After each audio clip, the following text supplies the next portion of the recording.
Hello दोस्तों, आप सभी का फिर से उतरन के नए एपिसोड में हार्दिक स्वागत है।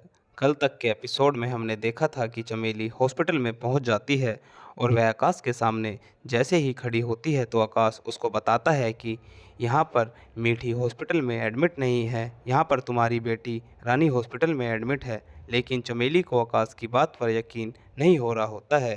तभी आकाश बोलता है कि अगर तुम्हें मेरी बात पर यकीन नहीं है तो तुम खुद जाकर देख लो। और यह एपिसोड वहीं पर ही समाप्त हो जाता है और हमें आज के एपिसोड में देखते हैं कि चमेली जैसे ही रानी को देखने के लिए उस वार्ड की तरफ भागती है तो वह देखती है कि रानी बेड पर लेटी होती है और उसकी तबीयत बहुत ही ज़्यादा खराब हो रही होती है। तो वह घबरा जाती है और जैसे ही दरवाज़ा खोल के अंदर जाने को होती है तो मीठी उसका हाथ पकड़कर उसको रोक लेती है और बोलती है कि तुम ऐसे इस रूम में नहीं जा सकती हो, क्योंकि इस रूम में डॉक्टर जा सकते हैं, क्योंकि यह रूम आईसीयू रूम है। और फिर मीठी नन्ही को बोलती है कि जब रानी को होश आ जाएगा तो तुम जाकर उससे खुद मिल लेना।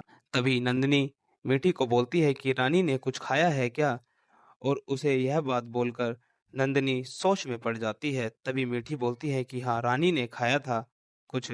और तभी फिर चमेली सोचने लगती है कि गुरु माँ का फल रानी ने खा लिया है, और गुरु माँ ने तो बोला था कि अब सिर्फ 3 ही फूल बचे हैं और जिसमें से भी यह फल खाया होगा वह 3 दिन के अंदर मर जाएगा। तभी मीठी गुस्से में बोलती है कि चमेली, जल्दी बताओ क्या बात है? तुम इतना क्या सोच रही हो? तुमने कुछ किया तो नहीं है? तभी नंदिनी बोलती है कि रानी ने कोई सेब तो नहीं खाया है क्या? तभी मीठी बोलती है कि हाँ, रानी ने एक सेब ही खाया था। तभी नंदिनी तभी नंदिनी मीठी के ऊपर गुस्सा हो जाती है और बोलती है कि तुमने उसको वह फल क्यों खाने दिया? वैसे तो वह फल मैंने तुम्हारे लिए रखा था। और बोलती है कि तुम कैसी माँ हो जो तुमने अपनी बेटी को वह फल खिला दिया, क्योंकि वह सिर्फ खाकर तो तुम्हें ही मरना था, मेरी बेटी को नहीं। और तभी हम देखते हैं कि आकाश नंदिनी को इतना ज़्यादा गुस्सा हो जाता है कि वह नंदिनी के ऊपर एक जोरदार तमाचा लगाता है और बोलता है कि तुम मेरी पत्नी मीठी को मारना चाहती थी और तुम अभी भी यह सारी साजिशें कर रही हो। लेकिन माँ बोलती है कि देख ले, तेरे इन परिणामों का भुगतान तेरी बेटी रानी भुगत रही है। और तभी दूसरी तरफ हमें आकाश को दिखाया जाता है कि नंदिनी, तुम जल्दी से बताओ कि तुमने ऐसा क्यों किया है। और यह सीन वहीं पर ही समाप्त हो जाता है और हमें दूसरी तरफ फिर खन्ना को दिखाया जाता है जो जेल के अंदर बंद होता है और एक वकील आकर उसकी जमानत कर देता है। तभी खन्ना जेल से निकलकर गुरु माँ को फ़ोन करता है और बोलता है कि माँ, मुझे तुमसे मिलना है, क्योंकि मुझे अपने सारे दुश्मनों का खात्मा करना है। और तभी फिर हमारा अगला सीन आकाश, मिट्टी और माँ की तरफ शिफ्ट हो जाता है। आकाश की माँ नंदिनी को बोलती है कि तू तो माँ बोलने लायक भी नहीं है, तूने तो ऐसे काम कर रही है कि तू एक औरत के नाम पर भी कलंक है। तभी नंदिनी बोलती है कि जिसने मुझे यह फल दिया था, उसने मुझसे बोला था कि जो भी इस फल को खाएगा वह 2 दिन से ज़्यादा ज़िंदा नहीं रह पाएगा। और यह बात सुनकर मीठी नंदिनी को बोलती है कि तुम हमें जल्दी बताओ कि यह तुम्हें यह फल किसने दिया है? तभी नंदिनी बोलती है कि यह फल हमें एक गुरु माँ ने दिया है। तभी आकाश गुस्सा हो जाता है और नंदिनी को बोलता है कि मुझे तुझ पे इतना गुस्सा आ रहा है कि मैं तेरी जान ही ले लूँ। तभी मीठी आकाश को बोलती है कि आकाश, तुम ऐसा क्यों बोल रहे हो?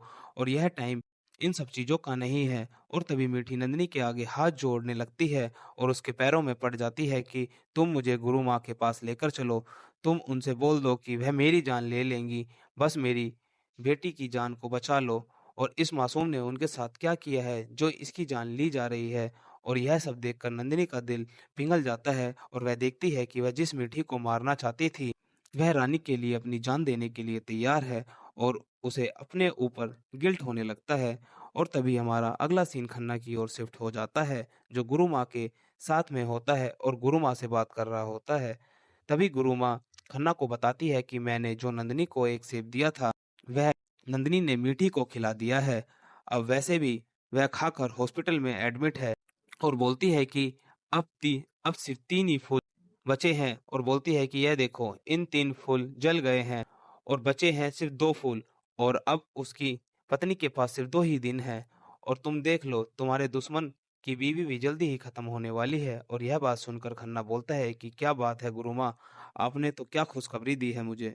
तभी हमें दिखाया जाता है कि खन्ना खन्ना की नज़र चौथे फूल की ओर चली जाती है क्योंकि चौथे फूल भी काला पड़ने लगता है और रानी के पास फिर ज़्यादा टाइम नहीं होता है क्योंकि अगर पांचवा फूल भी काला पड़ जाता है तो रानी मर जाएगी। और यह देखकर गुरु माँ मन ही मन में खुश हो रही होती है।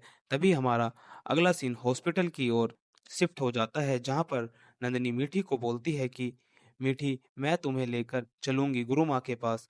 और तभी दूसरी तरफ गुरु माँ को दिखाया जाता है जो बोलती है कि मीठी तुम्हारा तुम्हारा अंत मैं ही करूँगी। तभी पीछे से उसे मीठी की आवाज़ आती है और मीठी बोलती है कि आप मेरे अंत की चिंता मत कीजिए। तभी मीठी जैसे ही गुरु माँ के सामने आती है, तो गुरु माँ बोलती है कि यह सबसे असंभव है, तुम कैसे ज़िंदा हो सकती हो? मेरा वार तो कभी खाली जाता ही नहीं है। तभी मीठी बोलती है कि जो फल तुमने इस नंदिनी को दिया था, वह फल मैंने नहीं खाया। तो गुरु माँ बोलती है कि वह फल किसने खाया है? फिर तभी मीठी बोलती है कि वह फल नंदिनी की बेटी रानी ने खाया है और वह मौत के मुंह में है। तभी मीठी गुरु माँ के आगे हाथ जोड़कर माफी मांगने लगती है और बोलती है कि आप मेरी बेटी को बचा लो और आप जो बोलोगी मैं वह सब करने के लिए तैयार हूँ। बस आप मेरी बेटी रानी को बचा लो। तभी गुरु माँ बोलती है कि इस नंदिनी ने ही मुझे तुम्हें मारने के लिए बोला था और मैंने जो वार तुझ पर किया है उसको मैं वापस नहीं ले सकती हूँ। तभी नंदिनी गुरु माँ से बोलती है कि माँ कोई ना कोई तो तोड़ होगा जिससे मेरी बच्ची बच जाए। कुछ तो करो, उसका कोई तो तोड़ होना ही चाहिए। और गुरु माँ फिर नंदिनी को बोलती है कि मीठी और गुरु माँ फिर नंदिनी और मीठी दोनों को बोलती है कि अब तो रानी का मरना होगा ही। यह बात सुनकर मीठी गुस्से में हो जाती है और बोलती है कि ऐसा मैं बिल्कुल भी नहीं होने दूंगी क्योंकि मुझे अपनी ममता पर पूरा विश्वास है और मैं रानी को बचा कर ही रहूंगी। तभी गुरु माँ बोलती है कि 5 में से तो 4 फूल मुरझा ही गए हैं, अब सिर्फ एक ही फूल बचा है और तुम्हारे पास भी अब इतना टाइम नहीं है कि तुम अपनी बेटी को बचा सको। तभी मीठी बोलती है कि मैं टाइम को ही रोक दूंगी अपनी बच्ची को बचाने के लिए और तुम्हें मैं चुनौती देती हूँ कि मैं अपनी बच्ची को बचा कर ही रहूंगी। तभी गुरु माँ हंसते हुए बोलती है कि देखते हैं कि तुम अपनी बच्ची को कैसे बचाती हो क्योंकि मैंने जो वार किया है वह वार कभी खाली नहीं जाता है और भगवान भी उस वार से किसी को नहीं बचा पाएंगे। और तभी मीठी चमेली को लेकर वहां से चली जाती है और यह सीन हमारा वहीं पर ही समाप्त हो जाता है। और तभी हमें अगले सीन के अंदर रानी को दिखाया जाता है जो हॉस्पिटल के अंदर बेड पर लेटी होती है जिसको माँ बाहर से खड़े होकर जिसको माँ बाहर से खड़े होकर शीशे से देख रही होती है। और तभी वहां पर मीठी की नानी आ जाती है और वह माँ को दिलासा देने लगती है कि ऊपर वाला जो भी करेगा सब अच्छा ही करेगा, आप चिंता मत करो। लेकिन माँ इतनी ज्यादा रो रही होती है कि उनको ही समझ नहीं आ रहा होता है कि यह सब उनके साथ में क्या हो रहा है, यह सब चीजें उन्हीं के साथ क्यों बेकार हो रही हैं। तभी तभी हमारा अगला सीन मिठी और चमेली की ओर शिफ्ट हो जाता है और गाड़ी में बैठकर वह चली जाती हैं। और तभी गाड़ी के अंदर एक गणेश की मूर्ति रखी होती है और मीठी इस मूर्ति के आगे हाथ जोड़कर बोलती है कि ए विघ्नहर्ता, जो भी हमारी सारी परेशानियां हैं उनको दूर करो और मेरी बेटी रानी को बचा लो। बस मैं आपसे यही प्रार्थना करती हूँ। मीठी की यह बात सुनकर चमेली अंदर ही अंदर अपनी गलती का पछतावा कर रही होती है और सोचती है कि मैं मीठी को कितना गलत समझा करती थी। यह तो एक अच्छी इंसान है जिसके साथ मैंने बहुत ही गलत किया है और इसकी वजह से ही इसका भुगतान मुझे करना पड़ रहा है क्योंकि मेरी बेटी हॉस्पिटल के अंदर एडमिट है। और फिर चमेली मीठी से माफ़ी मांगने लगती है कि मीठी, मैंने जो भी किया है उसके लिए प्लीज़ मुझे माफ़ कर दो।